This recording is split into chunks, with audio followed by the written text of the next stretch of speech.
আলোকে আনতে পারি, তাহলে ওই 19% তারা উৎসাহিত হবে। কারণ মনে রাখবেন যে ট্যাক্স ইভেশনে আপনি যে দুর্নীতি করবেন, ঘুষ দেবেন, এটারও একটা কস্ট বেনিফিট আছে। ট্যাক্স ইভেশনে দেয়ার ইজ এ কস্ট।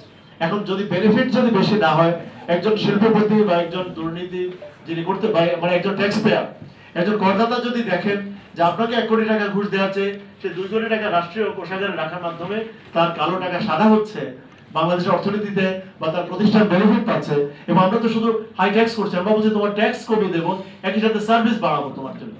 তো তখন সে আর তার জন্য তার পক্ষে ঘুষ দেওয়ার কোনো মানে কোনো ইকোনমিকলি এটা কোনো এফিশিয়েন্ট সলিউশন না। সো সে ঘুষ না দিয়ে তখন ট্যাক্স দেবে, কারণ তার ট্যাক্সের পরিমাণও কম, 19%। ভিএটি আপনি এখন 15% দেন, অনেক কিছুতে ভিএটির পরিমাণ হবে 10%। বেবি ফুডের উপর কোনো ভিএটি হবে না। শিক্ষা খাতে আমরা বলেছি যে জাতীয় বিশ্ববিদ্যালয়ের অধীনে যে বড় বড় কলেজগুলো আছে, আমরা কিন্তু মানে এটা আপনার চোখে পানি এসে যাবে যে 42,000 স্টুডেন্টের আনন্দমোহন কলেজ, সেখানে মাত্র 120 জনের থাকার জায়গা এবং সেখানে মাত্র 3টা ওয়াশরুম। তো এই ধরনের বড় কলেজগুলো আমাদের BM college, Victoria college, Carmichael college, Pabna Edward college বা আনন্দমোহন কলেজ, এই কলেজগুলোকে পূর্ণাঙ্গ বিশ্ববিদ্যালয়ে রূপান্তর করার প্রস্তাব করা হয়েছে।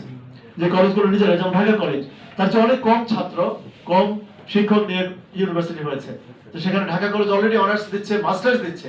যে কলেজগুলোর নাম আমি বললাম, এরা এফেক্টিভলি কিন্তু বিশ্ববিদ্যালয়ের কাজই করছে, কিন্তু বিশ্ববিদ্যালয়ের মানের তারা শিক্ষক পাচ্ছে না। স্টুডেন্টদের এটাই আপত্তি যে আমরা বিশ্ববিদ্যালয়ের কোর্স করছি, আমরা ডিগ্রি নিচ্ছি, কিন্তু আমাদেরকে কলেজের শিক্ষকরা পড়াচ্ছেন, আমাদের শিক্ষকরা গবেষণা করতে পারছে না, এবং আমরা এনাফ অধ্যাপক এখানে নিয়োগ দিতে পারছি না, বিকজ স্বায়ত্ত শাসন নেই, বিকজ সেখানে বাজেট নেই।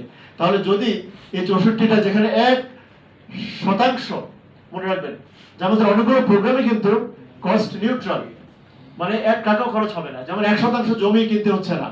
ঢাকা কলেজকে বিশ্ববিদ্যালয়ে রূপান্তর করার জন্য আপনাকে 1 কাঠা জমিও কিনতে হচ্ছে না। সেখানে ল্যান্ড আছে, বিল্ডিংস আছে, টিচার্স আছে, স্টুডেন্টস আছে।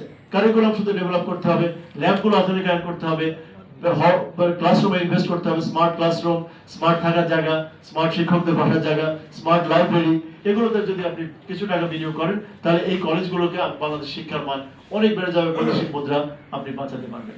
একই সাথে 3টি মেয়েদের college, home economics college, Eden college এবং বদরুন্নেসা কলেজ, একই জায়গায়, এখানেও 1% জমি না কিনে আপনি বর্তমান স্টুডেন্টদের, তাদের শিক্ষকদের মাধ্যমে, এবং এখনো তারা অনার্স মাস্টার্স কিন্তু পড়ছে, ইডেন কলেজে কিন্তু আপনি মাস্টার্স পর্যন্ত করতে পারছেন। তো তাহলে সেটা আর কলেজ থাকলো কিভাবে? তো এগুলোকে যদি আমরা মার্জ করে ওখানে বিশ্বের সর্ববৃহৎ উইমেন্স ইউনিভার্সিটি করার জন্য প্রস্তাব দিয়েছে যেমন, এবং এখানে এগুলো অনেক ক্ষেত্রে ইনভেস্টমেন্টের পরিমাণ অত্যন্ত কম। যাই হোক, আর শেষ একটা কথা বলছি যে স্বাস্থ্য খাতে আমরা বলেছি যে একদিকে বলেছে যে 5 বছরের নিচে কোন শিশু, তার জন্য মানে হেলথ কেয়ার ফ্রি। এখন আর এর বাইরে 64 জেলা, এটাও কিন্তু কস্ট নিউট্রাল, কারণ 1% জমি এখানে কেনার কিছু নেই। 64 জেলায় 64টি স্পেশালাইজড হসপিটাল সেটা বানানো হবে, specialized state of the art hospital. এখন অলরেডি কিন্তু আছে প্রত্যেক